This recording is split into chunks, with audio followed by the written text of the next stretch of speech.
गणतंत्र दिवस मनाने जा रहा है। हम सब लोग भी जब स्कूल में थे, छोटे थे, बड़े धूमधाम से 26 जनवरी को तैयारी करके अपने स्कूल में समारोह मनाया करते थे, उत्सव मनाया करते थे। लेकिन पिछले कुछ सालों से, चाहे 15 अगस्त का हमारा स्वाधीनता दिवस हो, चाहे 26 जनवरी का हमारा गणतंत्र दिवस हो, दोनों को दोनों ये समारोह हम बंदूकों के साये में मनाते आ रहे हैं। जहां पर भी ये समारोह मनाया जाएगा वहां पर चप्पे चप्पे पर पुलिस तैनात की जाएगी। एक आम आदमी उस समारोह में भाग लेने से डरता है, पता नहीं क्या होगा। टीवी पर बैठ करके उस समारोह को देख करके आनंद लेता है या छुट्टी मनाता है। अपने देश की राजधानी दिल्ली के अंदर भी ये समारोह बड़े धूमधाम से मनाया जाता है, परेड होती है। भारत ने पिछले कुछ वर्षों में अपनी शक्ति को कैसे बढ़ाया है, उसका प्रदर्शन वहां पर किया जाता है। सेना की तीनों टुकड़ियों के साथ साथ विभिन्न प्रकार की मिसाइलें, टैंक, सब वहां के सड़क पर एक जुलूस के रूप में निकलती हैं, उस परेड में होती हैं। कई बार मन में आता है कि ये सब बनाने के बावजूद भी, हमारे पास ये सब साधन उपलब्ध होने के बावजूद भी, आज भी इस देश का एक आम आदमी अपने आप को सुरक्षित महसूस नहीं करता।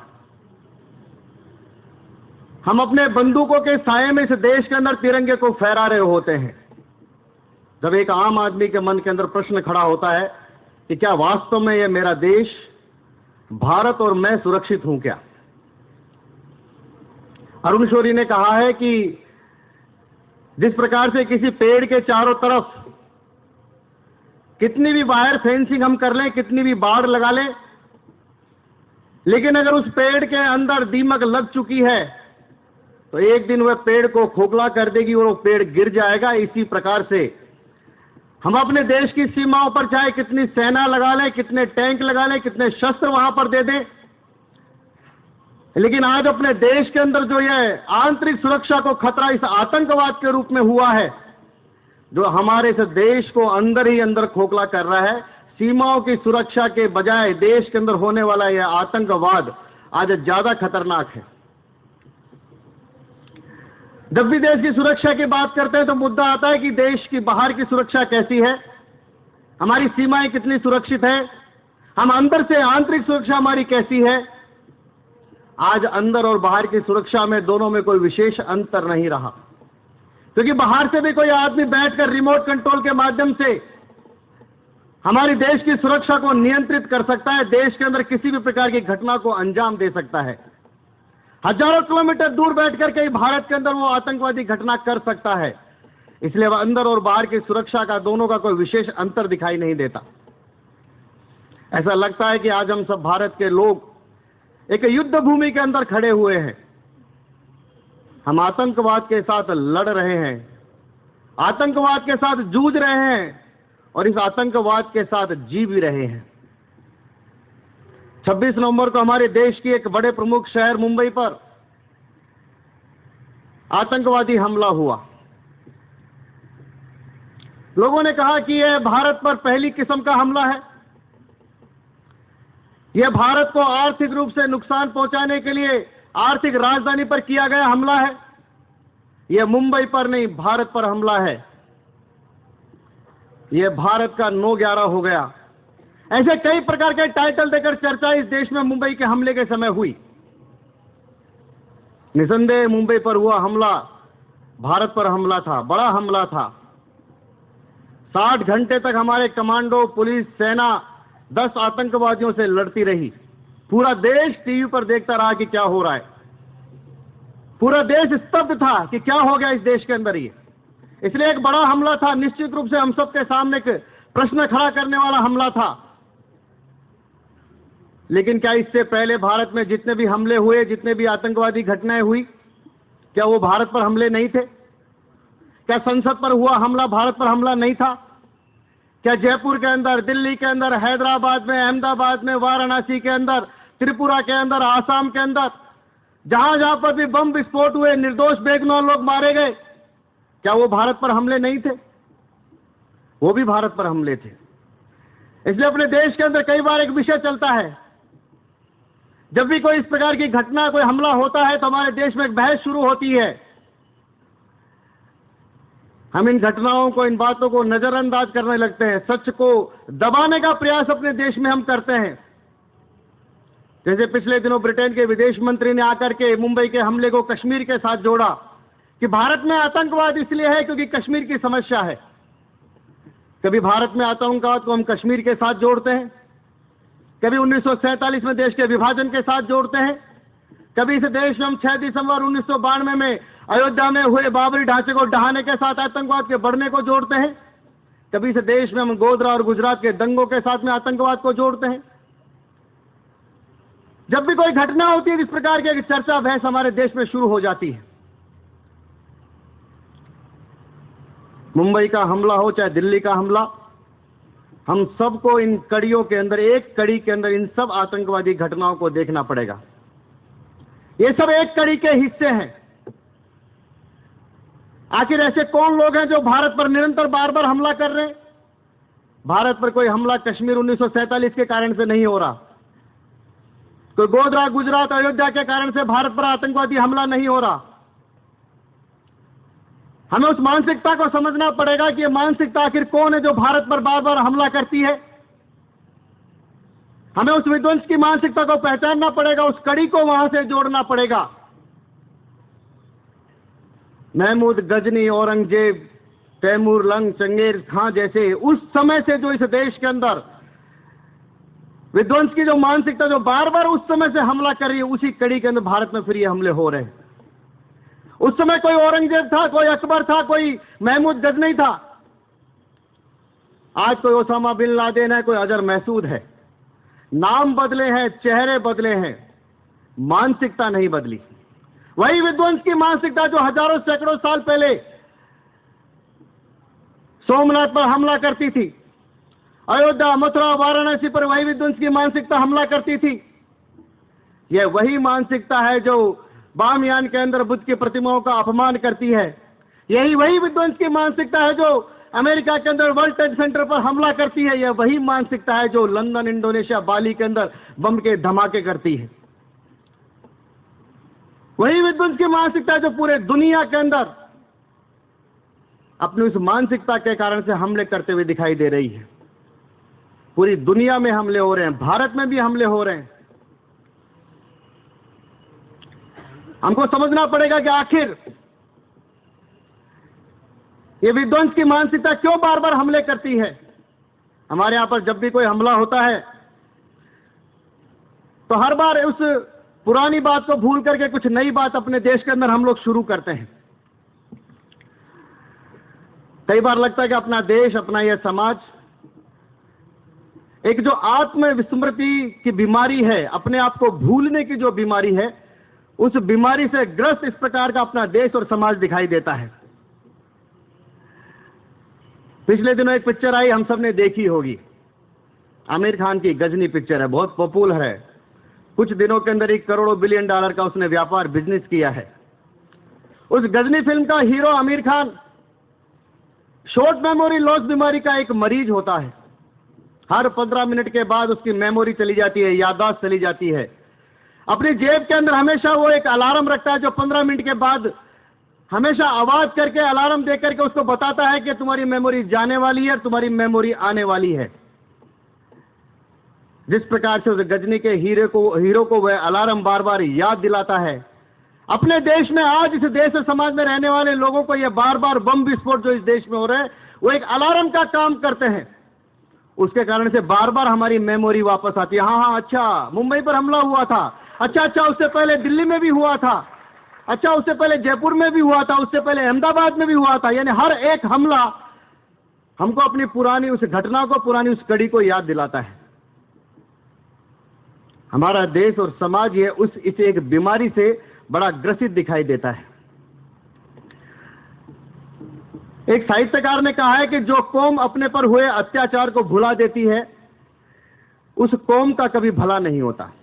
और आज ऐसा ही लगता है कि भारत में हम सब रहने वाले लोग, हम पर जो सैकड़ों वर्षों से ये अत्याचार हो रहे हैं, हमले हो रहे हैं, हम इसको भुला करके कुछ संदर्भों में इसे देश के अंदर देखना जब शुरू करते हैं तो बड़ा आश्चर्य अपने देश के अंदर हमको होता है। आखिर ये हमले हम पर ही क्यों हो रहे हैं?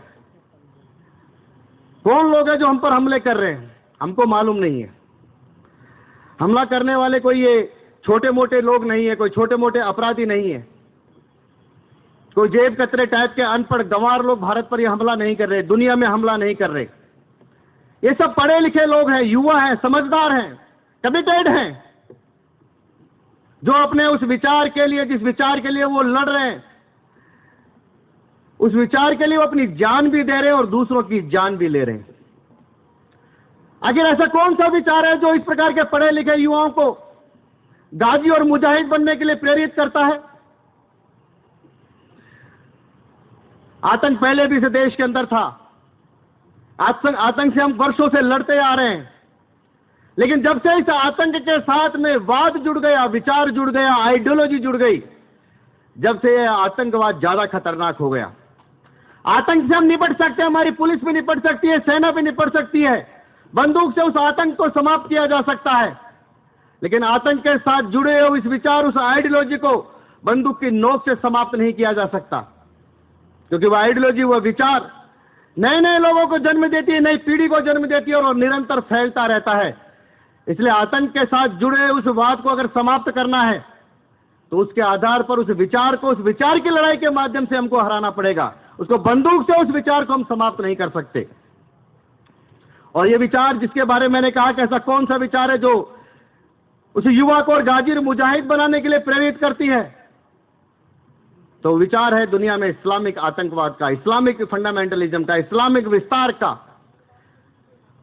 जो ये मानते हैं कि दुनिया में, पृथ्वी पर केवल एक हमारा ही विचार श्रेष्ठ है और विश्व का और दुनिया का भला केवल हमारे विचार से होने वाला है। दुनिया में केवल एक ही विचार रहेगा, क्या तो आप हमारा विचार मानिए, नहीं तो हम आपको मार देंगे। भारत पर हमारा सैकड़ों वर्षों तक राज रहा है, इसलिए भारत पर वापस हमको मुगल सत्ता लेकर के आनी है। ऐसा ख्वाब देखने वाले, इस विचार को मानने वाले, यह एक इस्लामिक, इस प्रकार का एक फंडामेंटलिज्म, उस विचार के कारण से इस प्रकार के लोग आज देश में तैयार होते हुए दिखाई देते हैं। अगर हम देखें तो इस प्रकार के आतंकवादी हमलों में अपने भारत में अभी तक 80,000 लोग मारे गए हैं, निर्दोष लोग मारे गए हैं। यूएनओ का पिछले दिनों एक आंकड़ा आया जिसमें 2004 से लेकर मुंबई हमले के पहले तक के कुछ आंकड़े दिए हुए थे। उन आंकड़ों में बताया गया कि भारत में 2004 से लेकर 2008 तक 3,674 निर्दोष बेगुनाह लोग इन आतंकवादी घटनाओं के कारण से मारे गए हैं। अगर इस आंकड़े को हम देखते हैं तो भारत का नंबर विश्व के अंदर तीसरे नंबर पर आता है। हमसे आगे केवल 2 देश हैं, एक अफगानिस्तान और एक इराक, जहां पर इन सालों में हमसे ज्यादा लोग मारे गए, लेकिन दुनिया के अंदर तीसरा नंबर आतंकवाद से सबसे ज्यादा ग्रसित, प्रभावित और पीड़ित अगर कोई देश हमारा है, भारत हमारा देश है। यानी तीसरे नंबर पर सबसे ज्यादा दुनिया के पीड़ित देशों में, आज आतंकवाद पीड़ित देशों में हमारे देश का नाम आने लगा है। निर्दोष और बेगुनाह लोग मारे जा रहे हैं। क्या गुनाह उन मां बहनों का जिनके लाडले उनके परिवारों से छीने जा रहे हैं। आश्चर्य होता है कि हमारे देश के अंदर निर्दोष बेगुनाह लोगों का खून सूखता भी नहीं है और उससे पहले हमारे देश में फिर कुछ नई चर्चाएं, नए बहस इस देश के अंदर शुरू हो जाती है। हमारे देश में एक नई बात और देखने को मिलती है कि जब भी हमारे देश में कोई आतंकवादी घटना होती है, कोई हमला होता है, तो सबसे पहला काम हम शुरू करते हैं पाकिस्तान को दोष देना। हमला हुआ, बम विस्फोट हुआ, सबसे पहला स्टेटमेंट अगर किसी का भी आना है तो फर्स्ट स्टेटमेंट यह आएगा कि इसमें पाकिस्तान का हाथ है। हम पाकिस्तान को दोष देना शुरू करते हैं, पाकिस्तान के खिलाफ देश के अंदर वातावरण बनाना शुरू करते हैं, पाकिस्तान को गाली देना शुरू करते हैं। हमको समझना पड़ेगा कि पाकिस्तान का जन्म ही शत्रुता के भाव से हुआ है और पाकिस्तान जिंदा ही इसलिए है क्योंकि हमसे शत्रुता का व्यवहार करता है। जिस दिन पाकिस्तान ने तय कर लिया कि भारत से शत्रुता का व्यवहार नहीं रखना, उस पाकिस्तान में रहने वाले इस्लामिक कट्टरपंथी ताकतें उसी दिन पाकिस्तान को समाप्त कर देंगी। इसलिए पाकिस्तान की मजबूरी है कि भारत से शत्रुता का व्यवहार वो रखे। पाकिस्तान की स्टेट पॉलिसी है कि भारत में से आतंकवाद को बढ़ावा देना है। इसलिए पाकिस्तान क्या गलत कर रहा है? पाकिस्तान की जो पॉलिसी है, पाकिस्तान जिस नीति पर चल रहा है उसका क्रियान्वयन कर रहा है। जैसे कई बार मुझे ध्यान में आता है कि हम शिक्षा क्षेत्र में काम करने वाले कार्यकर्ता कई बार शिक्षा को लेकर के लार्ड मैकाले को दोष देना शुरू करते हैं कि हमारी शिक्षा पद्धति को लार्ड मैकाले ने खराब कर दिया, हम लार्ड मैकाले की शिक्षा पद्धति का अनुसरण कर रहे हैं। मुझे लगता है हम क्यों बेचारे उस लार्ड मैकाले को दोष देते हैं?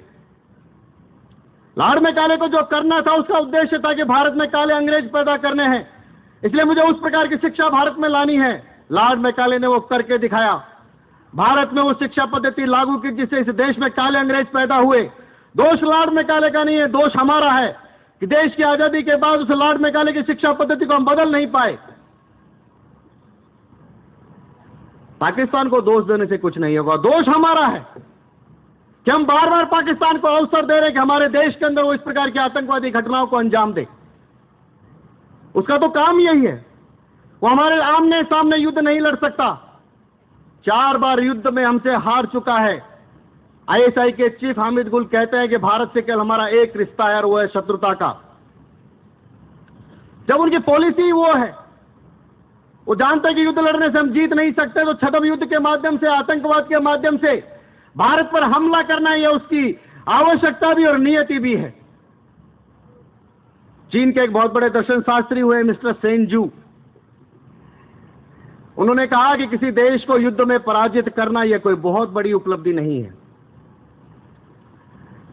बिना युद्ध किए उस देश को अपाहिज कर देना यह उससे बड़ी उपलब्धि है। और आज पाकिस्तान या कोई भी इस प्रकार का इस्लामिक देश जो युद्ध नहीं कर रहे लेकिन बिना युद्ध के आतंकवाद के माध्यम से हमले करके उन देशों को प्रभावित कर रहे हैं, इस प्रकार का आज यह आतंकवाद होता हुआ दिखाई देता है। पाकिस्तान को जो करना है वो कर रहा है, लेकिन हम क्या कर रहे हैं?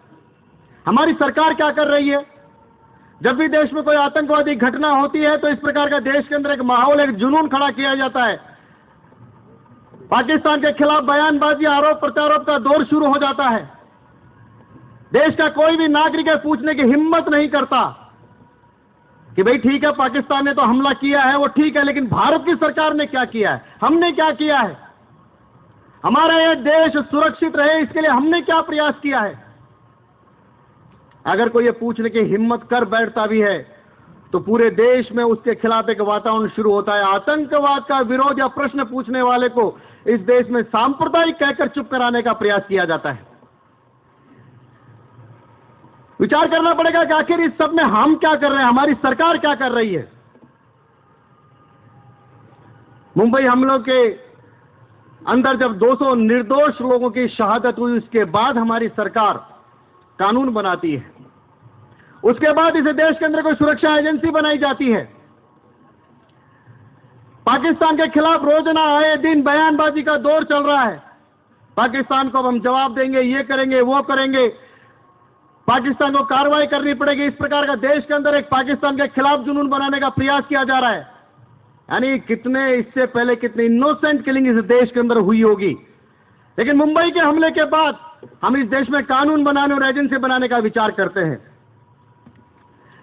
जब मैं जलगांव में यहाँ ट्रेन में आ रहा था तो मेरे साथ में एक युवा था जो आंखों से अंधा था, लेकिन बहुत ही इंटेलेक्चुअल, देश समाज के बारे में विचार करने वाला वह युवक था। ऐसे हम 3-4 लोग बैठे जब चर्चा कर रहे थे, विषय निकला तो उसने एक जो बात कही, उसने कहा कि अगर मुंबई के हमलों के बाद इस देश में कानून बना है, कोई एजेंसी बनी है, वो इसलिए बनी है, कार्रवाई हो रही तो इसलिए हो रही है क्योंकि मुंबई में हुआ हमला ताज और ओबेरॉय जैसे होटल पर हुआ। उस हमले में मारे गए लोग प्रभावी लोग थे, विदेशी लोग थे, इसलिए हमारी सरकार को कानून बनाना पड़ रहा है, सुरक्षा एजेंसी बनानी पड़ रही है। अगर मुंबई का वो हमला केवल मात्र बीटी स्टेशन पर हुआ होता, जहां पर कुछ सामान्य निर्दोष बेगुनाह लोग मारे जाते, तो शायद हमारी सरकार यह कानून और एजेंसी बनाने का विचार भी नहीं करती।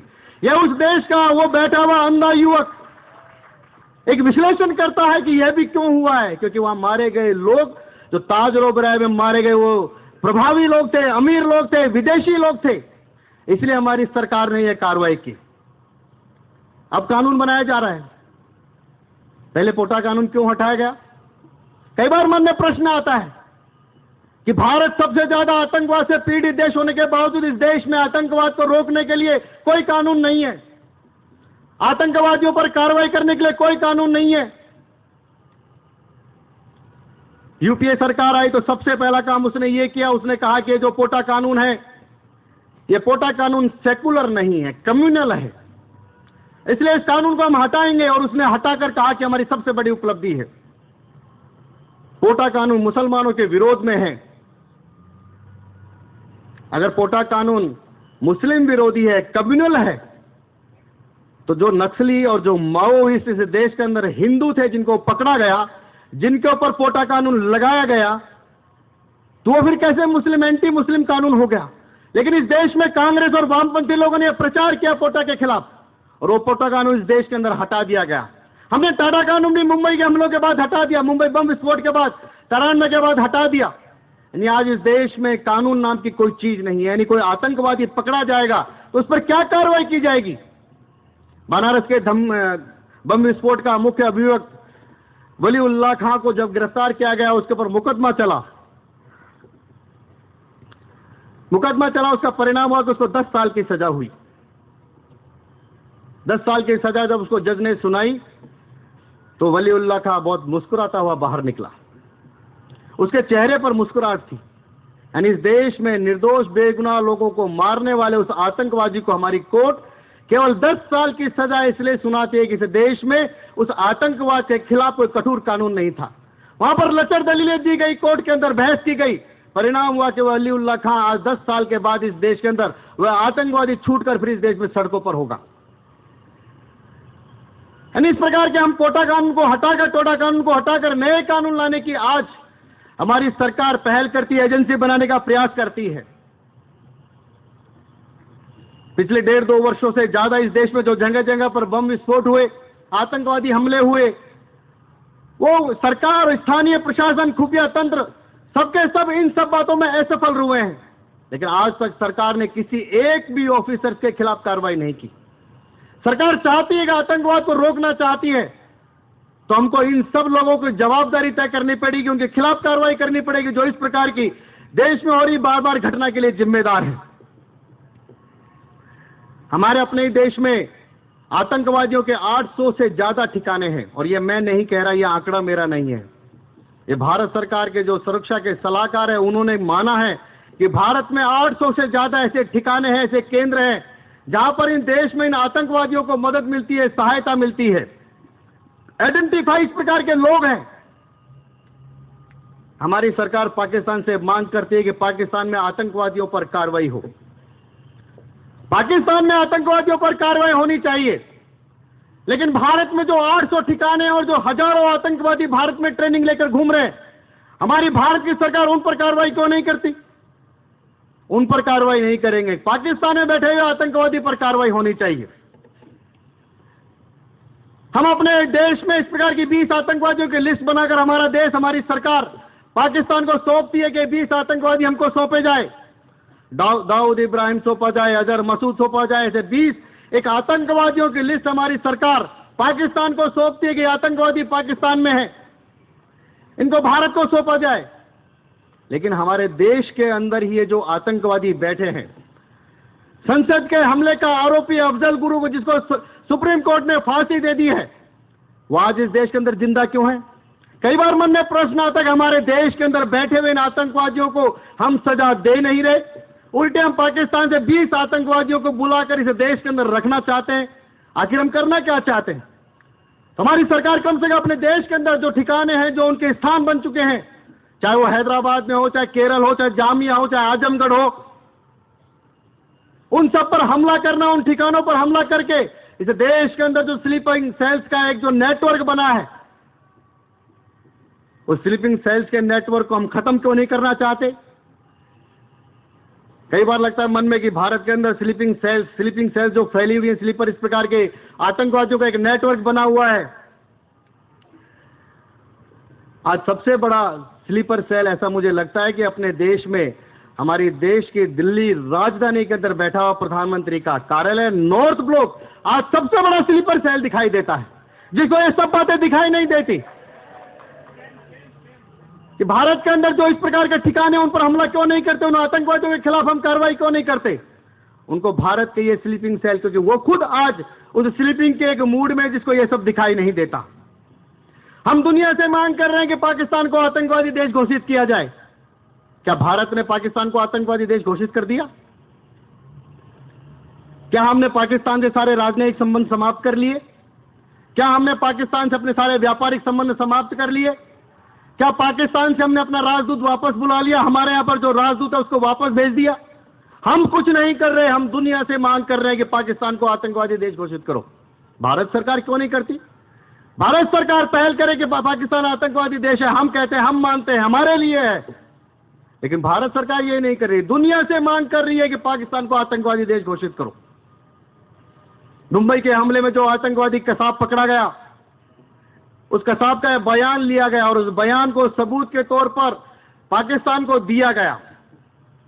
जिस कसाब के बयान को हमारे देश में ही कानूनी मान्यता प्राप्त नहीं है, पाकिस्तान उस सबूत को कैसे मानेगा? क्योंकि जो बयान पुलिस के सामने दिया गया वो कोर्ट में मान्य नहीं होता।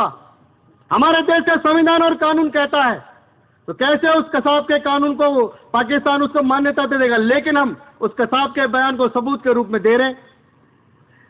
कई बार लगता है कि केवल हमारी सरकार आतंकवाद से लड़ने का दिखावा कर रही है, जनता के मन में एक भ्रम का वातावरण बना रही है कि इन सब घटनाओं के लिए पाकिस्तान जिम्मेदार है। जनता का आक्रोश सरकार के खिलाफ न होकर के उसको डायवर्ट पाकिस्तान की ओर हम कर देते हैं, सरकार अपने आप को सेव कर लेती है।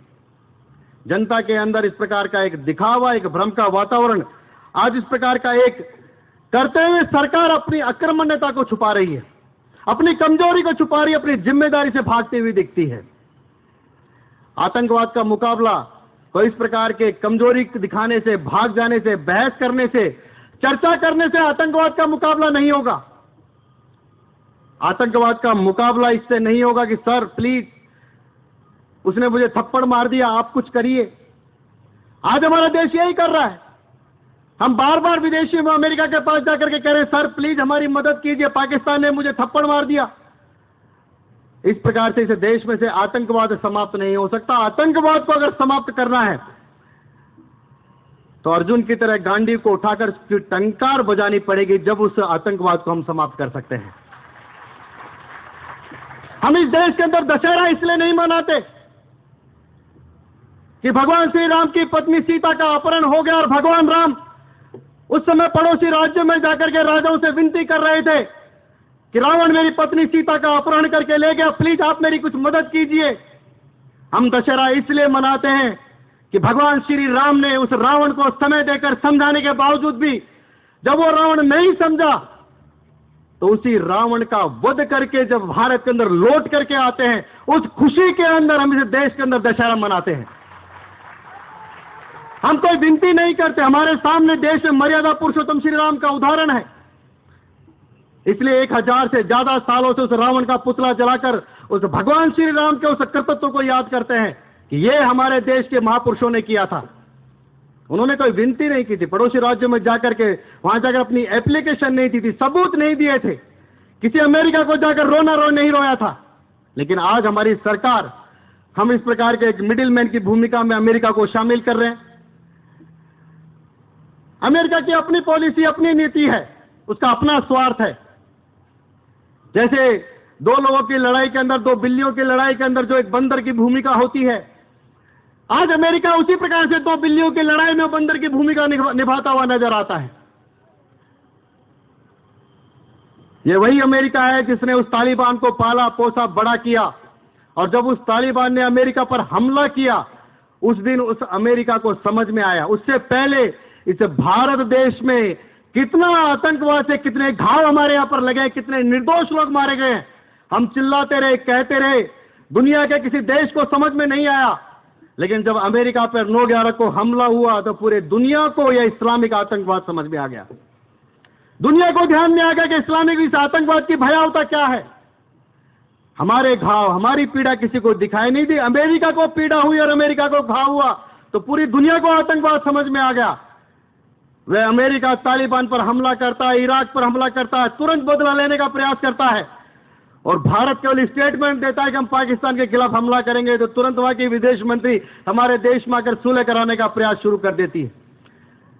हम अमेरिका के बूते या किसी भी पाश्चात्य देश के बूते अपनी लड़ाई नहीं लड़ सकते। आतंकवाद के खिलाफ लड़ाई हमको अपने दम पर लड़नी पड़ेगी, अपने बूते पर लड़नी पड़ेगी, क्योंकि वो अमेरिका जैसे सब देशों के अपने स्वार्थ है और वो अपने स्वार्थों की लड़ाई लड़ रहे हैं। हमको अमेरिका से सीखना भी पड़ेगा कि 9/11 के बाद अमेरिका ने अपने देश के अंदर सारे कानून बदल डाले, सारी सुरक्षा की खामियों को दूर करके अमेरिका को एक इस प्रकार का देश बना दिया कि आज तक उस 9/11 की घटना के बाद अमेरिका के अंदर एक भी पटाखा तक नहीं फूटा। हमको भी विचार करना पड़ेगा कि जिस प्रकार से अमेरिका ने उस घटना के बाद किया है, लेकिन हमारे यहां दुर्भाग्य है कि रोजाना आए दिन एक पटाखा नहीं, रोजाना फुलझड़ियां छूट रही हैं। हर 2, 4, 5, 6 महीने के बाद इस देश के अंदर कुछ ना कुछ हो जाता है। संयोग है 13 और 26 तारीख का, 13 तारीख को होगा नहीं तो 26 तारीख होगा, कल 26 तारीख है, पिछली 13 तारीख को कुछ नहीं हुआ। यानी लोग एक इस प्रकार से कैलकुलेशन करने लगे हैं कि 13 और 26 को पिछले कुछ महीनों का उठाकर देख लें तो पिछले 1 साल के अंदर जितनी भी आतंकवादी घटनाएं हुई है 13 और 26 तारीख को हुई है। यानी हमारे देश में निरंतर कंटिन्यू इस प्रकार के हमले हो रहे हैं और हम केवल गाल बजा रहे हैं, पाकिस्तान के खिलाफ बोल रहे हैं, केवल जनता के मन में एक भ्रम और दिखावा कर रहे हैं कि आतंकवाद के खिलाफ हम लड़ रहे हैं। हमारी सरकार कह रही है कि अगर अब हमला हुआ तो हम पाकिस्तान को मुंह तोड़ जवाब देंगे। अगर अब हमला हुआ तो यानी अगर सरकार को जवाब देना है तो फिर इस देश के अंदर कुछ निर्दोष लोगों को अपनी शहादत देनी होगी, कुछ लोगों को फिर मरना पड़ेगा, कुछ लोग फिर मारे जाएंगे। जब तक ये सरकार कुछ करेगी, यानी फिर हमला हुआ तो कुछ करेंगे, कुछ लोगों को मरना पड़ेगा। लेकिन आवश्यकता इतनी है कि वो लोग ताज ओबेरॉय होटल में जाने वाले इस देश के प्रभावी और संपन्न लोग अगर होंगे तो शायद फिर हमला होने पर यह सरकार उस पाकिस्तान को मुंह तोड़ जवाब देगी। यानी इस देश के अंदर सामान्य आदमी के खून की कोई कीमत नहीं है। निर्दोष बेगुनाह जो सामान्य जीवन जीने वाले आदमी, उसकी इस देश के अंदर कोई कीमत दिखाई नहीं देती। गृह मंत्री को बदल देने से या कुछ कानून बनाने से, कोई सुरक्षा एजेंसी बनाने से या पाकिस्तान के खिलाफ बयानबाजी करने से यह भारत देश सुरक्षित नहीं होगा। लगता है कि सरकार कुछ पेशो पेश में है। जब से सरकार बनी है 5 साल पूरे होने वाले, एक दुविधा में दिखाई देती है। वो दुविधा है कि वह बहुसंख्यक लोगों को खुश रखे कि अल्पसंख्यक लोगों को खुश रखे, इस दुविधा में हमेशा दिखाई देती है। हमेशा समझौते करती है, नहीं कहीं अल्पसंख्यक नाराज ना हो जाए। अफजल गुरु को फांसी दे दी तो इस देश का मुसलमान नाराज हो जाएगा। एक छोटा सा देश है इंडोनेशिया, वहां पर हमले हुए, बम विस्फोट हुए, इंडोनेशिया के लोगों ने पकड़ करके उनको, आतंकवादियों को पकड़कर जेल में डाला, मुकदमा चलाया। 1 साल के अंदर उस छोटे से देश ने, जो इंडोनेशिया मुस्लिम बाहुल्य देश है, उसने 1 साल के अंदर उन आतंकवादियों को सजा देते सरेआम चौराहे पर गोली मार दी। इतनी हिम्मत उस छोटे से देश इंडोनेशिया में है कि अपने देश में हम आतंकवाद को बर्दाश्त नहीं करेंगे, चाहे वो मुसलमान हो चाहे कोई भी हो। लेकिन हमारे यहां पर इस प्रकार के एक पेशो पेश में है कि हम कैसे अफजल गुरु को फांसी दें, कैसे हम कानून बनाएं, कैसे हम कोई स्टेप लें, कोई स्टेप हमारा मुसलमानों के खिलाफ चला जाएगा, मुसलमान नाराज हो जाएंगे। यानी आज बहुसंख्यकों को खुश रखना या अल्पसंख्यकों को खुश रखना, इस प्रकार की एक दुविधा में सरकार दिखाई देती है और उसके कारण से यह समझौते करते हुए हमारी सरकार सुरक्षा के साथ समझौते करते हुए दिखाई देती है। वोट बैंक की राजनीति व एक अल्पसंख्यकों के तुष्टीकरण की राजनीति जो इस देश में चल रही है, उसको हमारे देश की सुरक्षा के सामने जो समझौते हम इसके कारण से कर रहे हैं। अगर भारत को सुरक्षित देश बनाना है तो हमको इस प्रकार के सारे समझौते बंद करने पड़ेंगे। संप्रदाय या वोट बैंक के आधार पर कानून बनाकर या कार्रवाई न करते हुए इस देश में हम आतंकवाद को समाप्त नहीं कर सकते। अगर आतंकवाद को समाप्त करना है तो हमको वोट बैंक की राजनीति से, इस संप्रदाय, इस अल्पसंख्यक तुष्टीकरण की राजनीति से अगर हम ऊपर उठेंगे तो ही इस देश में हम आतंकवाद को समाप्त कर सकते हैं। आखिर हम कब तक सच को दबाते रहेंगे, कब तक नजरअंदाज करते रहेंगे, कब तक हम झूठ बोलते रहेंगे? हमने अभी तक सच को दबाया है, नजरअंदाज किया है, और उसी का परिणाम है कि आज ये पूरा आतंकवाद देश के अंदर फैल गया है। अगर 90 के दशक के अंदर जब जम्मू कश्मीर के अंदर रात को गांव में जाकर लोगों को घरों से बाहर निकालकर निर्दोष इनोसेंट लोगों को सरेआम लाइन में खड़ा करके गोली मार दी जाती थी। रात को जब लोग बसों में सफर करते थे, बस को रोक करके पूरी बस को खाली कराकर सड़क के ऊपर पूरी बस में सवार यात्रियों को गोली मार दी जाती थी। अगर उस समय हम लोगों ने कुछ किया होता तो आज ये आतंकवाद जो ताज और ओबराय होटल के डाइनिंग हॉल तक पहुंच गया, शायद वहां तक ये आतंकवाद नहीं पहुंचता। लेकिन हमने ध्यान नहीं दिया उस समय जो निर्दोष लोग इस देश के अंदर मारे जा रहे थे। हम केवल घटना उस कश्मीर में आतंकवाद है कहकर उस घटना को छोड़कर भूल जाते थे। वही फिर शॉर्ट मेमोरी लॉस का जो केस हमारा सबके सामने आता है, सरकार भूल जाती है, हम भी भूल जाते हैं।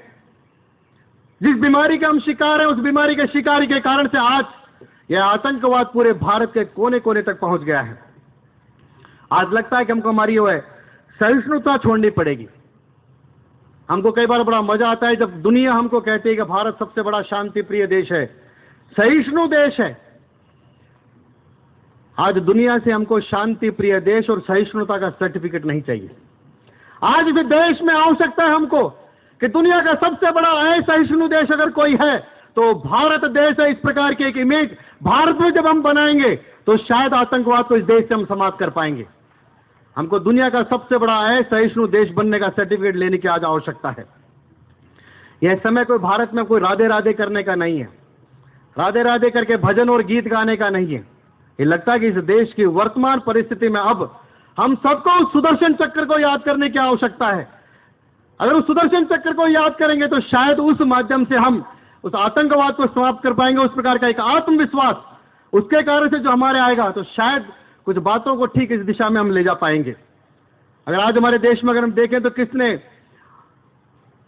आतंकवाद से कितना प्रभावित हमारा ये देश है, तो भारत में 608 जिले हैं।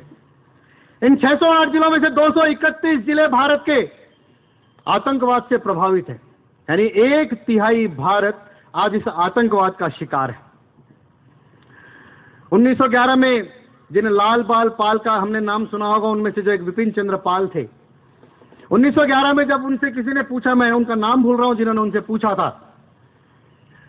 विपिन चंद्र पाल से पूछा कि आप तो इतना सब दुनिया का अध्ययन करते हैं, इतने बड़े समाज शास्त्री हैं, आने वाली 1 शताब्दी के बाद आप विश्व का क्या परिदृश्य देखते हैं?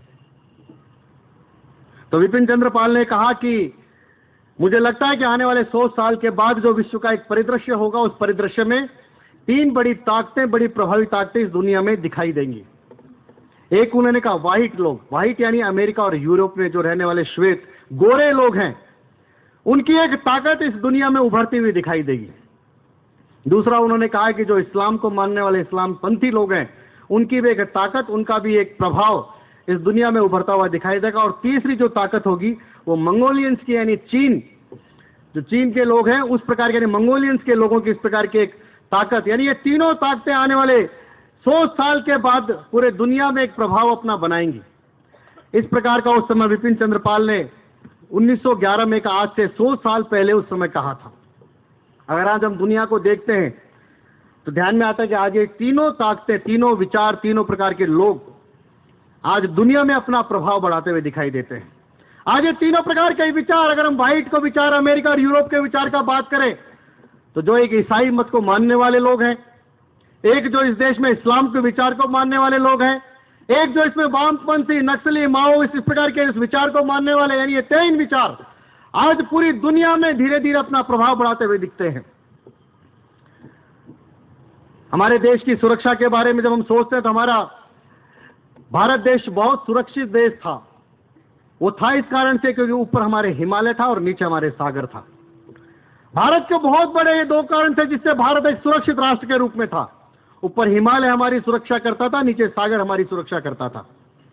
लेकिन अगर आज हमारे हिमालय और सागर को, दोनों को हम देखते हैं तो लगता है कि आज भारत दोनों तरफ से सुरक्षित नहीं है।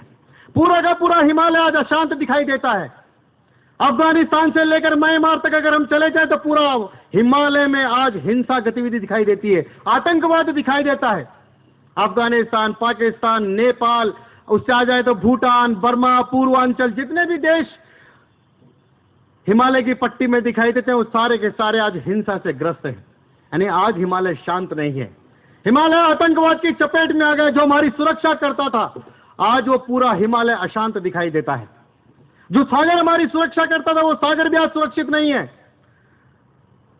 7-8 देशों के निरंतर दुश्मन देशों के जहाज सागर में घूमते रहते हैं, देश के दुश्मनों की मदद करते रहते हैं, लिट्टे की मदद करते हैं। मुंबई पर हमला करने वाले आतंकवादी भी समुद्र के रास्ते से आए थे। यानी आज हमारा देश दोनों तरफ से सुरक्षित दिखाई नहीं देता। हिमालय पट्टी का वो अफगानिस्तान, हिमालय पट्टी का वो पाकिस्तान, अगर उन दोनों देशों को देखें और हमारा पड़ोसी बांग्लादेश देखें तो तीनों के तीनों देश आज एक इस्लामिक आतंकवाद के बड़े केंद्र, बड़े अड्डे बन गए हैं, जहां हजारों इस प्रकार के आतंकवादी तैयार करने की फैक्ट्रियां लगी हुई हैं, जिहादी तैयार किए जा रहे हैं, उनको ट्रेनिंग दी जा रही है, कहीं तालिबान के नाम पर, कहीं लश्कर-ए-तोयबा के नाम पर, कहीं हुजी के नाम पर। सब जगह इन तीनों देशों के अंदर इस्लामिक आतंकवाद का एक बड़ा प्रभाव, बड़े केंद्र ये तीनों देश आज बन चुके हैं। हमारे ऊपर जो चीन है वो तिब्बत को हड़प कर चुका है, नेपाल तक आ चुका है। नेपाल में भी उसने अपनी आइडियोलॉजी माओवादियों की सरकार बनाकर वहां पर भी धीरे धीरे अपना प्रभाव आज चीन बढ़ाता हुआ दिखाई देता है। हमको कई बार लगता है कि ऊपर से दिखने वाला यह चीन बड़ा शांत देश है, कभी कुछ बोलता नहीं, कुछ करता नहीं है, लेकिन अंदर ही अंदर जिस